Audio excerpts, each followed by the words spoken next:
Hello there, Bernie Miklasz back with you. Hope you had a great weekend, and hope you have a good week coming up on this Monday uh, here on the Bernie Miklasz Show. One of the things I want to talk about today, and I'm going to try to make this shorter because my videos have been going too long. The Walt Jocketty thing, I went on and on and on and on, and I think it was good that I did because I learned something. The numbers of views for my videos, the longer they are, not doing myself any favors. So we're going to try to be more efficient. I want to talk about Lars Nootbaar today, and just sort of the way he's perceived and how it affects whether people think he's a really good player or not, or even not a good player. And see, this is one of the repercussions of his injury history, and it definitely does shape the way that he's perceived by fans and media. Noot, I believe, is a much better player than many assume, and yeah, I did bring in the numbers to back that up. But let me say this too. I've also fussed very much about this sequence of injuries he's had that has kept him off the field. And it really has held back maybe him reaching his full potential, or at least churning out more numbers, because the less you play, the more it becomes difficult to pile up big time counting stats that might change the perception of him, things like that. But the bottom line is the more you play, the more value you have if you're a good player, and he's a good player. Nootbaar was in the news late last week when the Cardinals couldn't agree on an arbitration salary with Noot's agent. Same with Brendan Donovan and Andre Palante, but I'm not going to get too deep into all that, not in this video anyway. So Nootbaar's agent filed for $2.95 million salary for 2025. The Cardinals submitted a salary figure of $2.45 million. $500,000 difference separates the two sides. And by the way, they're not sitting here exchanging these submissions, salary submissions. They're not sitting in a room doing this together. I mean, the Cardinals had no idea what Nootbaar's people were asking for. Nootbaar's people had no idea what the Cardinals would submit. If it goes to arbitration, they'll have to argue it out. But why in the heck would the Cardinals over $500,000? It's even worse with Palante because it's like $150,000. Why in the world would the Cardinals quibble over something that's so piddling, right? And the Cardinals wonder why people call them cheap and all that. They just reinforce the stereotype. Anyway, back to what I want to talk about. If I had to take a side on this, it would be Nootbaar's side, because according to the Fangraphs player value model, which a lot of people look at and say, okay, well, if this guy was on the open market, it was like a 1-year deal, what would his performance, how much would that be worth on the open market for a 1-year contract? So according to Fangraphs value model, in 2024, Nootbaar had a value of $13.7 million. If we combine the 22, 23, and 24 seasons, all three together, his performance value was $58 million. Now, you can fuss about that, but that's just what it is. And again, you got to understand what everybody's making. It makes sense when you look at it from the bigger picture. For those who think, well, the salaries are too high, nobody's worth that. Okay, that's a different argument. I'm telling you what the valuation is of his services over the last 3 years. So I'm not sure why the Cardinals, again, are fussing over $500,000, right? Having said that, I'll go ahead and assume that a lot of Cardinals fans, and I don't know how many, I'm not saying majority, I'm not saying 75%, I'm not saying 100%. I would assume, I'm just going to say there's a sum, and there's more than just a small number of Cardinals fans who would say Nootbaar is overvalued or overrated, isn't all that good, tired of the hype. Okay, fair enough. That's their opinion. And yeah, I can understand where the hype part would get on your nerves. I really do. But you have your opinion and I have my opinion. And once again, what I do is look at numbers to see if my opinion's got some substance. It's got some impact behind those numbers. Give my opinion some impact, some credibility, I guess is the best way to put it. And that's just me. But again, I do think the injury factor is a big part of the reason why he gets labeled as overrated by some. And what the heck? I'm the same way. I've talked a lot about his injuries. I've talked a lot about how he has got to get in the lineup more to maximize his value to the Cardinals. The more he plays, the better he is. But the problem has been staying in the lineup. And I want him to play a lot more, just as you want him to play a lot more. But the difference is, even with a reduced number of games played and all of that, I value his performance even though he misses too many games. I would value his performance even more, a lot more, if he played more games. So let's break it down if I could. Since the start of the 2022 season, Nootbaar's got a 352 on base percentage and a 426 slugging percentage for a 778 OPS. Using parking league adjuster runs creative. It's not that complicated. It basically neutralizes performance. So you don't have like guys at Coors Field playing half their games with their gaudy numbers being viewed the same as hitters that have to hit in a ballpark that favors pitchers. It neutralizes all that, right? It boils it down to get to the bottom line performance based on fair conditions, just conditions, no ballpark advantage for the hitter or the pitcher. In that metric, WRC plus, Nootbaar is 18% above the league average offensively over the last 3 seasons. Now, I wanted to compare that to other major league outfielders because I think it's important when you talk about putting an outfielder together. You got 3, so there are so many outfielders that play in the majors. I wanted to find out where in Nootbaar stacks among those outfielders. In other words, I wasn't going to compare him to first baseman or third baseman or whatever. Just outfielders, left field, center field, and right field. So among outfielders, the last 3 seasons that have 1,000 plate appearances, his 18% above the league average on offense based on weighted runs created plus is the same as Corbin Carroll. It is the same as Boston's Jared Duran, who's a heck of a player. And it's about the same. It's just a tick below Randy Arozarena. Nootbaar's figure of 18% above the league average offensively over the last 3 years puts him ahead of such outfielders, including George Springer, Michael Harris, Taylor Ward, Adolis Garcia, Louis Robert Jr., Brian Reynolds, Stephen Kwan, Jurickson Profar, Chase McCormick, or Chaz McCormick, Nick Castellanos, and many, many, many more. Now, please take note of this statistic, because I think this one gives you an idea. I think the most important, with all due respect to those of you who think batting average is the end-all, be-all to evaluate a hitter, which it isn't, but if you want to do that, that's fine. I think the 2 most important players can do is get on base a lot and hit for power.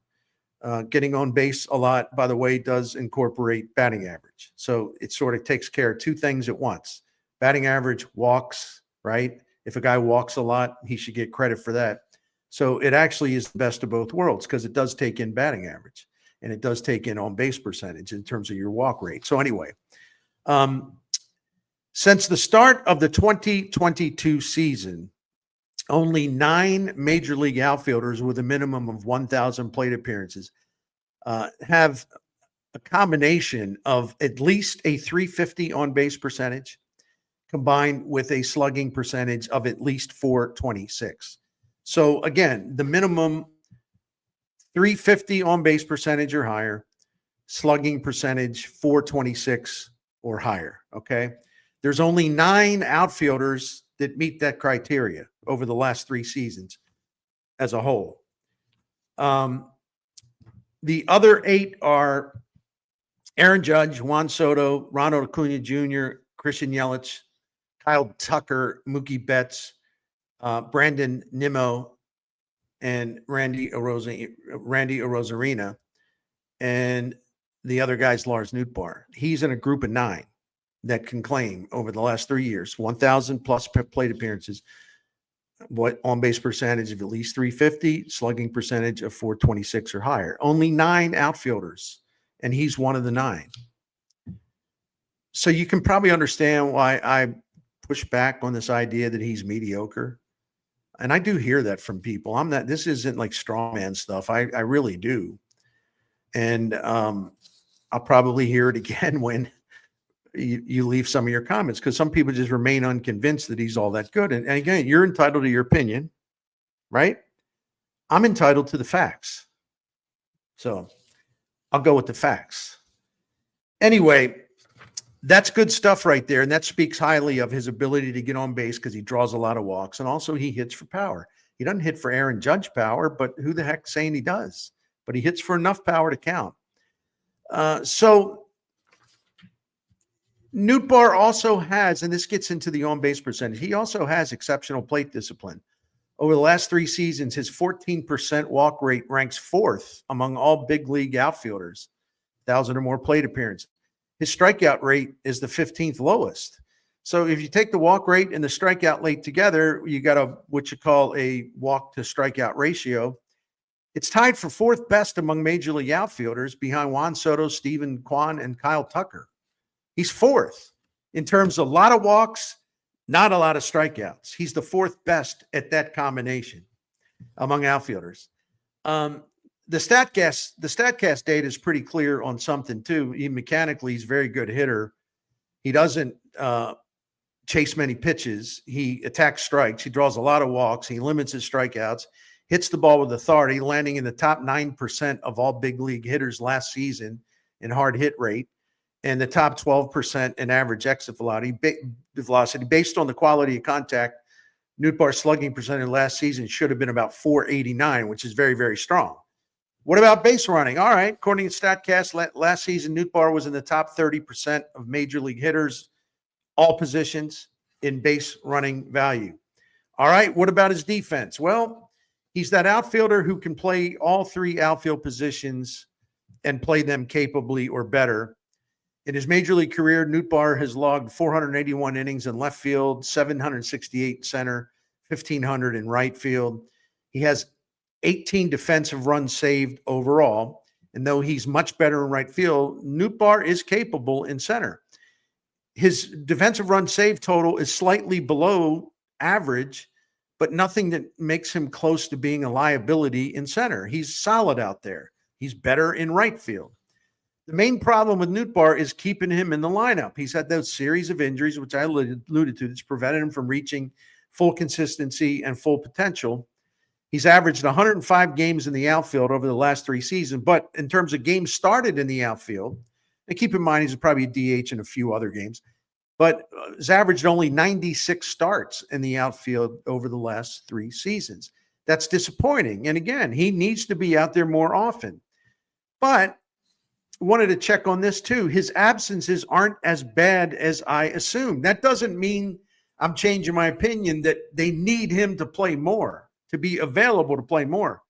But I am saying, even though that's true, this isn't what he's done isn't as bad as I would have thought before I looked into it. Over the last 3 seasons, Nootbaar has ranked 42nd in the majors. Outfield games started, 42nd and 44th most innings played in the outfield. That is not terrible, considering that only 145 outfielders have logged at least 1,000 innings since the start of 2022, and he's 42nd in one category, starts, and 44th in innings. So if you look at it as grand figure of, there's 145 of these outfielders who have played at least 1,000 innings out there. What is he? He's up in the almost like the upper third of that. I mean, that surprised me.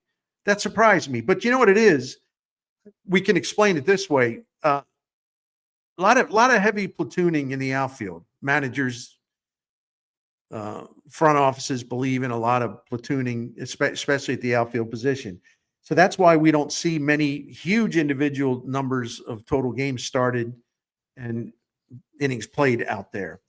But Nootbaar does not need to be part of a platoon system. This is another one of his strengths. It's hitting left-handed pitchers. Over the past 3 seasons, and again, he bats left-handed, as you know, over the last 3 seasons, only 5 left-handed swinging outfielders have done better than Nootbaar in performance against lefty pitchers. He's been 13% above league average offensively against lefties since 2022.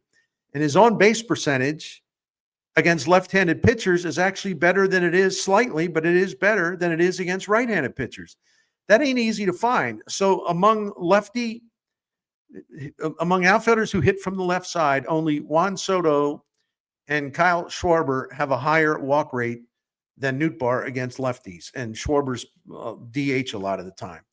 So Nootbaar isn't going to become all that he's capable of becoming unless he can increase his playing time and stay healthy. And we all hope that that's the case. Your best players have to maximize their value by being in the lineup as much as reasonably possible. As Tony La Russa said to me many times, and I've talked about this here on the Bernie Miklasz show many times, first thing he considers player values. He's, well, how often does he get to the gate? How often does he run the race? You got to go to the post.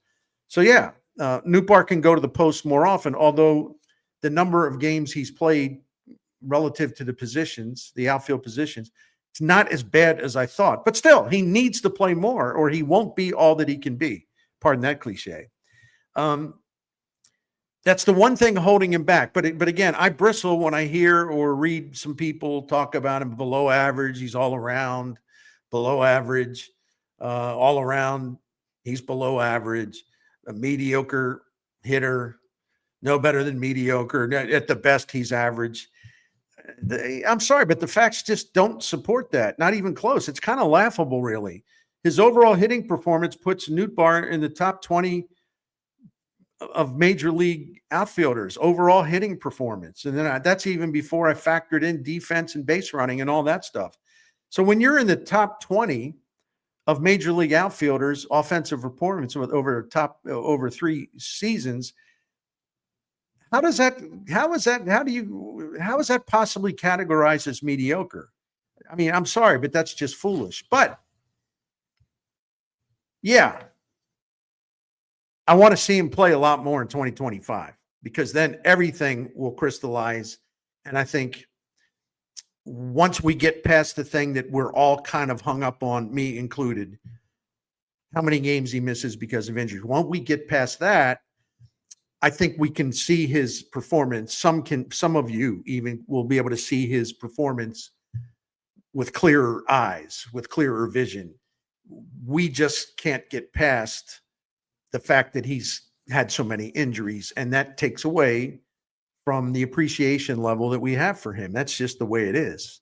But he's pretty damn good, even if some people will forever deny that until he hits like Juan Soto or something. I don't know. I just wanted to point out he's pretty damn good. So don't say he's mediocre. If you want to say I'm tired of his injuries, he'll never stay healthy. He's let them down. He's let me down because he's hurt all the time. If you want to say that, you can say that because that's factually true. As far as injuries have been pretty routine, pretty standard, too many. That's true.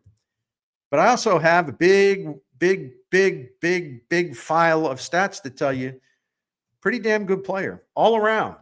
Pretty damn good player all around. But he can get to a higher level if he plays more. All right, that'll do it for now. I'll be back later with a shorty video on something else I've been thinking about. So thanks for your support. Please subscribe to the Bernie Show on YouTube. Tell your friends about it. Please hit the like button. I like your comments. Thank you all very much, many times over for your great support of what we're doing here. Thank you.